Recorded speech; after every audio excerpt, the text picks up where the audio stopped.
14वां प्रसंग। घटोत्कच से कर्ण पराजित। घटोत्कच वध पर्व, द्रोण पर्व, अध्याय 159 और 175। श्लोक संख्या 31 से 37, 59, 67, 83, 18 और 19। युद्ध का अंश। राजन, युद्ध के जुए में प्राणों की बाजी लगाकर खेलते हुए कर्ण और राक्षस का वह रात्रि युद्ध दीर्घकाल तक समान रूप में ही चलता रहा। घटोत्कच तीखे बाणों का संधान करके उन्हें इस प्रकार छोड़ता कि वे एक दूसरे से सटे हुए निकलते थे। उसके धनुष की टंकार से अपने और शत्रु पक्ष के योद्धा भी भय से थर्रा उठते थे। नरेश्वर, जब कर्ण घटोत्कच से बढ़ न सका, तब उस अस्त्रवेत्ताओं में श्रेष्ठ वीर ने दिव्यास्त्र प्रकट किया। कर्ण को दिव्यास्त्र का संधान करते देख पांडवंदन घटोत्कच ने अपनी राक्षसी महामाया प्रकट की। वह तत्काल ही शूल, मुद्गर, शिलाखंड और वृक्ष हाथ में लिए हुए घोर रूपधारी राक्षसों की विशाल सेना से घिर गया। भयानक कालदंड धारण किए, समस्त भूतों के प्राणहंता यमराज के समान उसे विशाल धनुष उठाए आते देख वहां उपस्थित हुए वे सभी नरेश व्यथित हो उठे। घटोत्कच प्रयुक्त सिंहनाद से भयभीत होकर हाथी मूत्र त्यागने लगे और मनुष्य भी बहुत व्याकुल हो उठे। उसने माया द्वारा बहुत से विकराल एवं अमंगल सूचक मुख बनाकर सूत पुत्र के दिव्यास्त्रों को अपना ग्रास बना लिया। प्रजानाथ, अब घटोत्कच संभ्रम रहित हो सूत पुत्र कर्ण से बोला, सारथी के बेटे, खड़ा रह, अब तू मुझसे जीवित बचकर कहाँ जाएगा? आज मैं सम्रांगण में तेरा युद्ध का हौसला मिटा दूंगा। तदंतर घटोत्कच ने कर्ण को 5 बाणों से घायल करके समस्त राजाओं को भयभीत करते हुए वहां भयानक गर्जना की।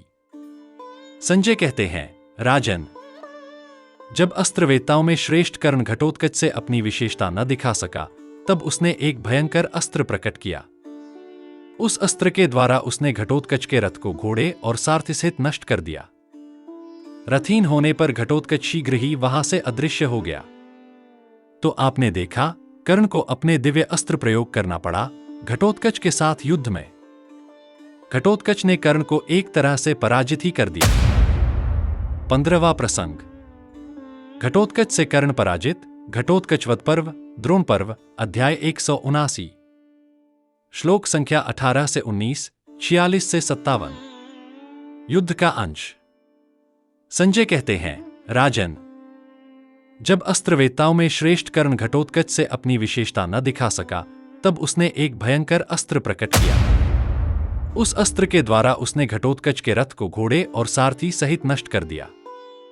रथहीन होने पर घटोत्कच शीघ्र ही वहां से अदृश्य हो गया। इसी समय घटोत्कच ने एक शतघ्नी छोड़ी जिसमें पहिए लगे हुए थे। उस शतघ्नी ने कर्ण के चारों घोड़ों को एक साथ ही मार डाला। उन घोड़ों ने प्राणशून्य होकर धरती पर घुटने टेक दिए। उनके दांत, नेत्र और जीभें बाहर निकल आई थीं।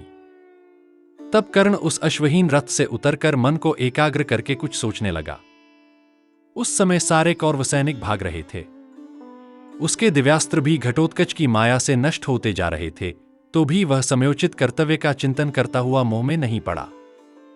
तत्पश्चात राक्षस की उस भयंकर माया को देखकर सभी कौरव कर्ण से इस प्रकार बोले, कर्ण, तुम आज इंद्र की दी हुई शक्ति से तुरंत इस राक्षस को मार डालो, नहीं तो ये सब नष्ट हो जाएंगे।